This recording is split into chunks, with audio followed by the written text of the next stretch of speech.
新竹市社区大楼发生火灾，造成消防人员过往。内政部即嘛要求全国要去清查16楼以上的建筑物。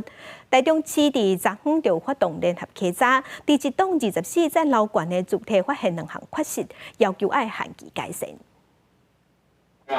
探测棒借测烟探测器喷射烟雾，排烟闸门随拍开。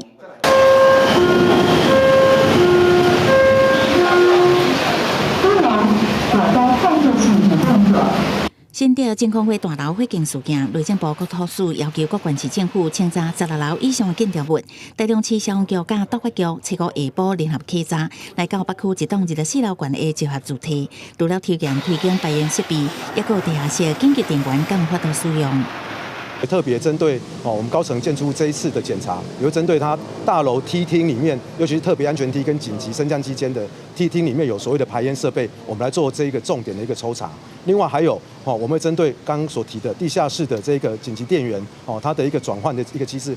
消防设备拢合格，不过督发局发现其中一个公路间标体材质无合规定，未当1点钟的防火时效。另外，地下室1楼公路间的防火标体去互住户拆掉，这拢违反建筑法规，限期6个月内爱改善，安若无会罚6万至30万。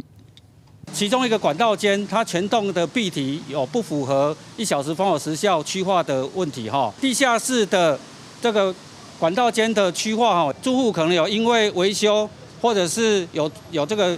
管道间有要处理哈，他们有擅自拆除的一个情形。我们应该要让政府做出一些实质的改变，而且是要一直去做这件事，不是只有事情发生以后那1个月才会有讨论。